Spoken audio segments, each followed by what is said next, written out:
मैं प्रदीप शैन भी स्वागत करता हूं आपके अपने परिवार से एजुकेशन पॉइंट में।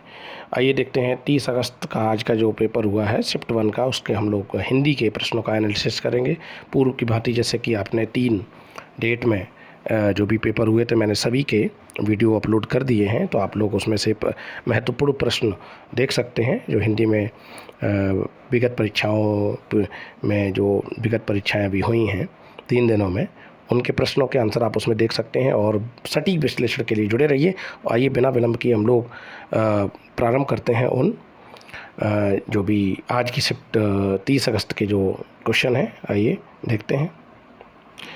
देखिए, सेट चाहे कोई भी हो, मेरे पास जो भी सेट आया है अभी, तो ये इसमें 58 से हिंदी के प्रश्न हैं, उससे पहले रीजनिंग के हैं। जैसा कि देख रहे हैं आप, ऊपर रीजनिंग है और यहाँ से 58 क्वेश्चन नंबर 58 से मैं इसमें हिंदी के प्रश्नों के विषय में मैं आपको क्लियर करा रहा हूँ 58 से। बाकी के रीजनिंग के हैं, फिर उसके बाद अदर जो भी सब्जेक्ट दिया है। तो सेट कोई भी हो, आप लोग अपना चेक कर लीजिए। तो देखिए, पहला प्रश्न इसमें दिया है कहावत में इसमें पूछा गया है कि कहावत में शब्द में प्रयुक्त प्रत्यय पूछा है। तो कहावत में कौन सा प्रत्यय होगा? कहावत में आवत हो जाएगा, आवत हो जाएगा। पहला बिल्कुल सही है। दूसरा प्रश्न दिया है अद्भुत रस का स्थायी भाव। तो अद्भुत रस का स्थायी भाव क्या होता है? अद्भुत रस का स्थायी भाव विस्मय होता है, विस्मय होता है। अगला, निम्नलिखित वाक्य के लिए सही मुहावरा बताइए। इसमें दिखा है मीठी मीठी बातों से लज्जित करना। तो सही विकल्प क्या है? पानी होना नहीं, दुर्गति होना ये भी नहीं है, झेप जाना नहीं है। तो सही होगा मखमली जूते मारना इसका सही विकल्प होगा। अगला प्रश्न है 61 है इसका। इसमें लिखा है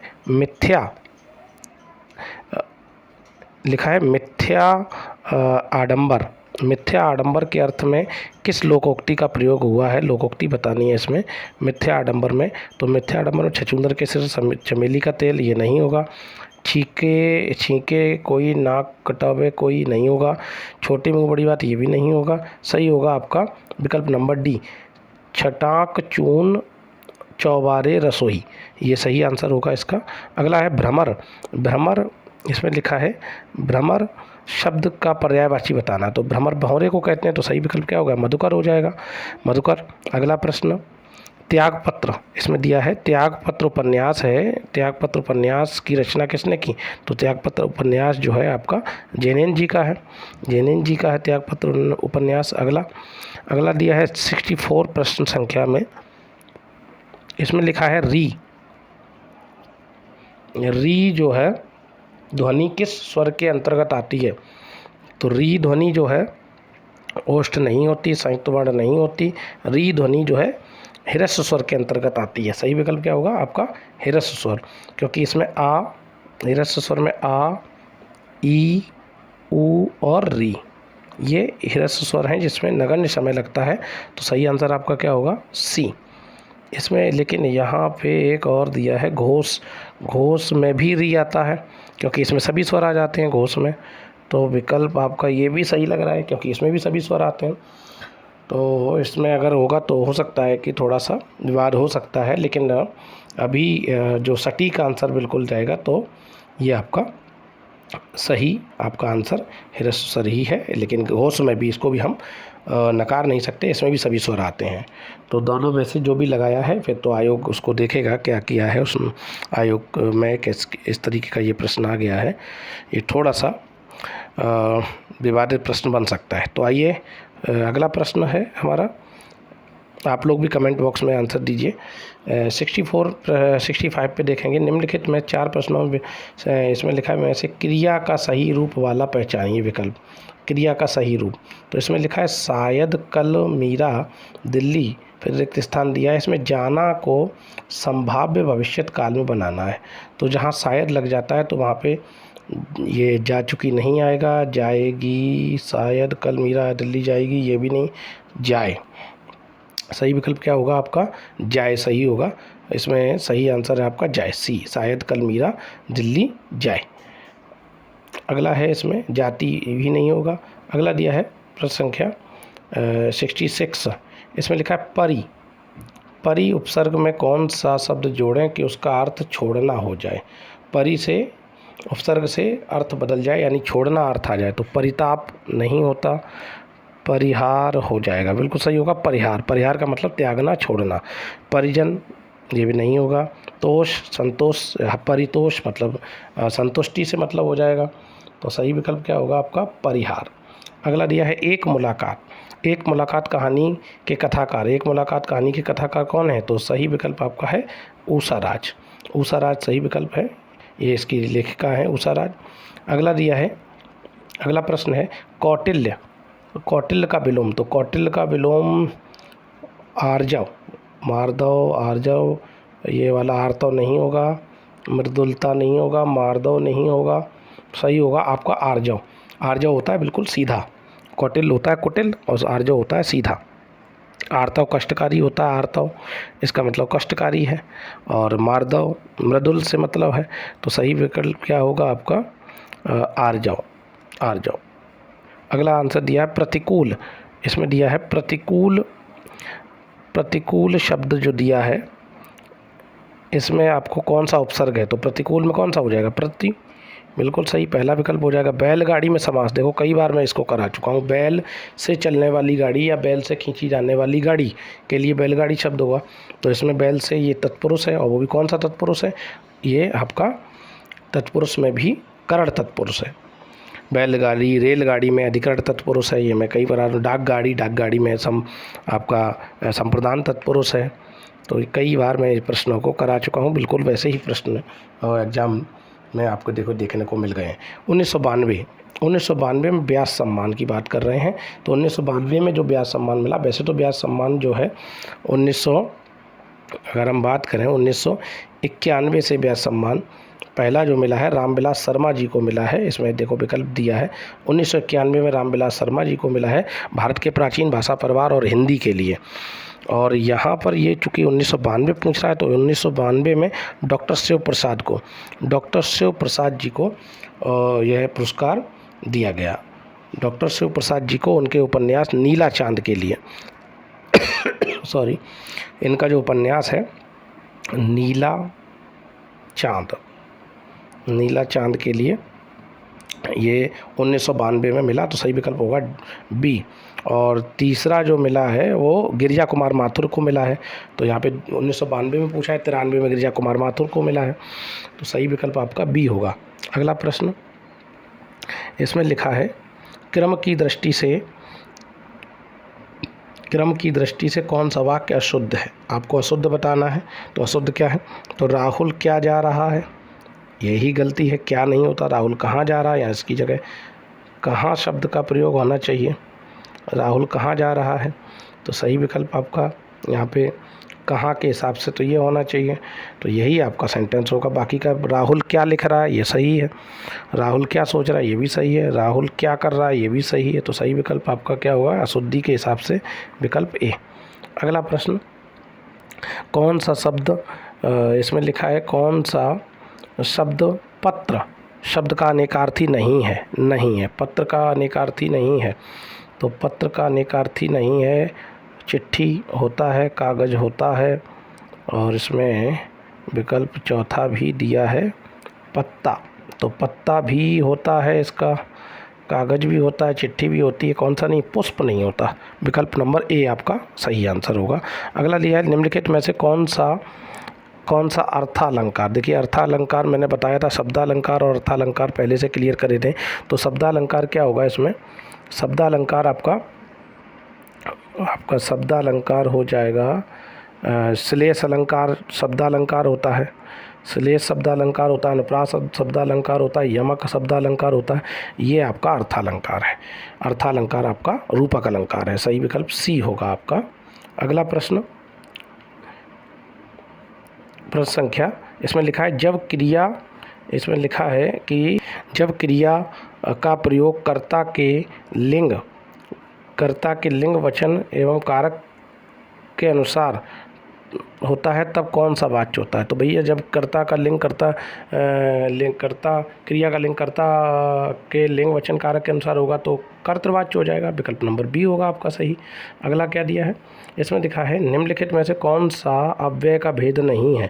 तो मैं अभी ये थोड़ी दिन पहले मैंने इसको क्लियर किया था कि अव्यय का भेद, देखिए क्रिया विशेषण अव्यय के 4 भेद होते हैं, जिसमें आदि बोधक भी होता है, क्रिया विशेषण भी होता है और संबंध बोधक भी होता है। कौन सा नहीं होता, परिमाण बोधक नहीं होता। यही आपका आंसर होगा। सही आंसर क्या होगा आपका, आंसर होगा आपका परिमाण बोधक। ये विशेषण होता है परिमाण बोधक, तो ये विशेषण में जाएगा, ये विशेषण में जाएगा। अगला प्रश्न है, ये लिखा है गाड़ी और गाड़ी। देखिए लिखा है गाड़ी और गाड़ी की बात कर रहे हैं, तो गाड़ी और गाड़ी क्या है, गाड़ी मतलब यान हो गया, तो ये तो पहला नहीं है। गहरा नहीं है, गिरी नहीं है। सही विकल्प क्या है इसमें, विकल्प नंबर आपका दिया है यान और गहरी, सही विकल्प होगा। मुख्य क्रिया, अगला प्रश्न, मुख्य क्रिया के अर्थ को स्पष्ट करने वाली क्रिया होती है। मुख्य क्रिया को अर्थ को स्पष्ट करने वाली क्रिया क्या होगी, जो मुख्य क्रिया के अर्थ को स्पष्ट करे ऐसी क्रिया को सहायक क्रिया कहते हैं। अगला विकल्प दिया है क्वेश्चन, ये इसमें लिखा है वर्वय छंद। देखिए कितना बढ़िया सा आ गया है, जैसा कि अभी कुछ ही दिन पहले मैंने इसको क्लियर कराया था। वर्वय छंद क्या है, वर्वय का मतलब क्या होता है, जिसमें 12 और 7 का क्रम चलता है, यानी पहले चरण में 12 मात्राएं, दूसरे में 7, तीसरे में 12, चौथे में 7, 12 7 19 टोटल बनता है। तो ऐसा छंद है, ये किस में जाएगा, ये अर्ध सममात्रिक है, अर्ध सममात्रिक छंद की श्रेणी में जाएगा। इसकी एक मैंने ट्रिक भी लिखाई थी, 200 बार उलो, 200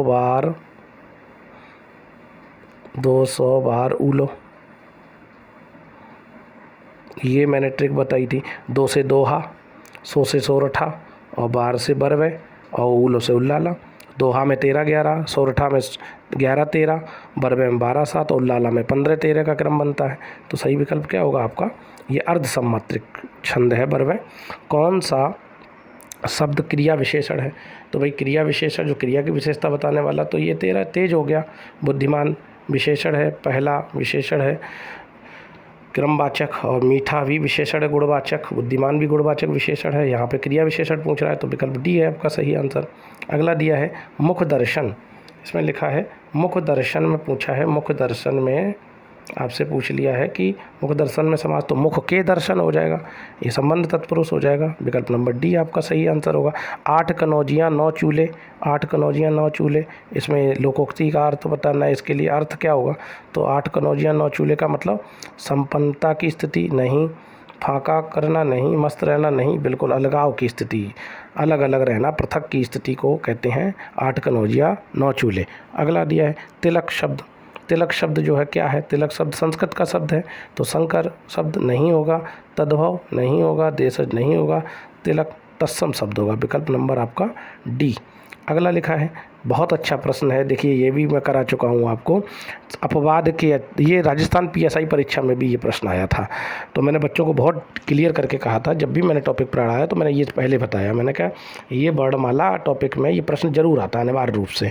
अपवाद के छोड़कर वर्णमाला के अक्षरों के नाम किस लिंग में होते हैं, तो भैया अपवाद को छोड़ दो तो पुल्लिंग हो जाते हैं। अपवाद में ई आ जाएगा, आपका री आ जाएगा, तो इसलिए अपवाद को छोड़कर सब क्या हो जाते हैं, पुल्लिंग हो जाते हैं। अगला दिया है अनेक शब्दों के लिए एक शब्द बताना है। इसमें लिखा है कि जिसे टाला ना जाए, भाई जिसे टाला ना जाए वो क्या हो जाएगा, अनिवार्य हो जाएगा। जिसे टाला ना जाए अनिवार्य, अनिवार्यत नहीं है, ऐच्छिक नहीं है, निवृत्त नहीं। सही विकल्प क्या होगा, विकल्प नंबर सी। अगला प्रश्न दिया है प्रश्न संख्या 86, इसमें लिखा है निम्नलिखित में से कौन सा घोष, और घोष क्या होते हैं, प्रत्येक वर्ग का तीसरा, चौथा और 5वां वर्ण आते हैं घोष में, और सभी स्वर आते हैं, सभी स्वर आ जाते हैं बच्चों। तो क्या हो जाएगा इसमें, तीसरा, चौथा, 5वां। तो इसमें देखते हैं ये क्या लिखा है, ठा नहीं है, टा ठा ये दूसरा होता है, चा पहला होता है, माँ 5वां होता है, किसी भी ये पाफा बाभा पा वर्ग का 5वां है, तो यही आंसर होगा आपका। खा दूसरा होता है, सही आंसर होगा आपका सी। अगला लिया है छत से ईंट गिरी, छत से ईंट गिरी यानी अलगाव की स्थिति है, इसमें समास पूछा है, तो भाई समास क्या हो जाएगा, छत से ईंट गिरी के लिए समास क्या होगा, इसमें समास आपका हो जाएगा अपादान कारक अलगाव की स्थिति है। स्वच्छ, अगला प्रश्न, स्वच्छ, स्वच्छ शब्द का पर्यायवाची, तो स्वच्छ क्या है? निर्मल, नीरज, नीरद, भाई नीरज कमल को कहते हैं, नहीं, नीरद बादल को कहते हैं, पंकिल नहीं है, कीचड़ में जन्मा जो पंकिल, पंख मतलब कीचड़, तो यहाँ पे नील, निर्मल, निर्मल शब्द आपका सही आंसर होगा विकल्प नंबर ए। अगला दिया है अनाज, इसके बाद पैराग्राफ आ गया, अनाज दिया है, अनाज का पर्यायवाची, तो अनाज रूपा नहीं होता, जो सुंदर से मतलब है। सलिल, सलिल पानी को कहते हैं, चाह इच्छा को कहते हैं, ये भी नहीं है। सही विकल्प क्या होगा आपका? शस्य। सही विकल्प क्या होगा? अनाज, अनाज का शस्य। अगला दिया है, ये देखिए पैराग्राफ दिया है, चूँकि पैराग्राफ का मैं अध्ययन कर चुका हूँ तो मैं यहाँ पर आपको इसके आंसर क्लियर करा दे रहा हूँ। देखिए पहला दिया है, आप लोग भी पढ़ लेना इस पैराग्राफ को, बड़े बड़े देश आधुनिक विनाशकारी शस्त्रास्त्र क्यों बन रहे हैं? तो ये पैराग्राफ में ये लिखा है कि बड़े बड़े देश आधुनिक विनाशकारी शस्त्रास्त्र क्यों बन रहे हैं? क्योंकि उनको क्या है, इसमें लिया है, इसमें लगा है, देखिए इसमें लिखा है पारस्परिक भय के कारण, अपने संसाधनों का प्रयोग नहीं, अपनी अपनी सेनाओं की कमी नहीं, अपनी अपनी सामरिक व्यापार नहीं, तो सही विकल्प क्या होगा? भय के कारण वो साथ साथ क्यों साथ साथ हो रहे हैं, शस्त्रों पे ज़्यादा बढ़ावा दे रहे हैं, शस्त्र अस्त्र पे, तो सही विकल्प आपका क्या होगा? ए। सही विकल्प क्या होगा? विकल्प नंबर ए। इसमें लिखा है आधुनिक युद्ध भयंकर व विनाशकारी होते हैं क्योंकि, क्योंकि क्या होता है? दोनों देशों की सेनाएं नहीं, दोनों देशों में महामारी भुखमरी फैला नहीं, दोनों देशों अधिकांश जनता और उसकी संपत्ति नष्ट होती है, बिल्कुल सही होगा यही आपका दूसरा ही, और ये वाला नहीं होगा। दोनों देशों के साथ साथ युद्धों को समाप्त हो जाते हैं, नहीं, तो सही विकल्प क्या होगा? इससे अधिकांश जनता और उसकी संपत्ति नष्ट हो जाती है। अगर युद्ध होंगे तो यही होगा, तो सही विकल्प बी होगा। इस गद्यांश का मूल कथ्य क्या है? तो जब आप गद्यांश पढ़ेंगे तो उसमें मूल कथ्य ये है कि निशस्त्रीकरण का और विश्व शांति का इसमें मूल कथ्य है, यानी निशस्त्रीकरण मतलब शस्त्रों पे बढ़ावा ना दो और विश्व शांति की कामना के साथ काम करना चाहिए देशों को। सही विकल्प ए है। अगला दिया है भयंकर विनाशकारी आधुनिक शस्त्रास्त्रों को बनाने की प्रेरणा किसने दी? तो भाई इसको किसने दी? तो इसके लिए आप देखेंगे बड़े देशों की पारस्परिक प्रतिस्पर्धा ने, और ये नहीं है, अमेरिका की विजय ने नहीं है, अमेरिका ने नहीं है, जापान के विनाश ने, तो जापान के विनाश ने प्रेरणा दी है कि देखिए कि ये कुछ भी हो सकता है, तो सही विकल्प क्या होगा आपका? सी। अगला एटम, अगला और अंतिम प्रश्न इस सेट का है, एटम बम की अपार शक्ति का प्रथम अनुभव कैसा हुआ? तो एटम बम की अपार शक्ति का प्रथम अनुभव हुआ है जापान पे हुआ था, तो इसमें क्या लिखा है? अमेरिका की विजय से नहीं, अमेरिका, रूस, ब्रिटेन और फ्रांस की प्रतिस्पर्धा, ये भी नहीं है, जापान की अजेय शक्ति से पराजय, बिल्कुल सही होगा आपका बी, जापान की अजेय शक्ति की पराजय से, इसका सही विकल्प क्या होगा? विकल्प नंबर आपका बी। तो आपने ये कंप्लीट प्रश्न कर लिए हैं पूरे, तो आशा करते हैं आपको ये समझ में आए होंगे। अगर आपने वीडियो पूरा नहीं देखा है तो प्लीज़ वीडियो पूरा देखिए, और अगर अभी तक चैनल हमारा सब्सक्राइब नहीं किया है तो प्लीज़ चैनल को सब्सक्राइब करिए, लाइक करिए, शेयर करिए, जिससे और भी विद्यार्थियों को इसका लाभ मिल सके। तो बने रहिए, अगले शिफ्ट के पेपर के साथ मैं फिर उपस्थित हो जाऊँगा। तब तक के लिए धन्यवाद, नमस्कार, जय हिंद, जय भारत।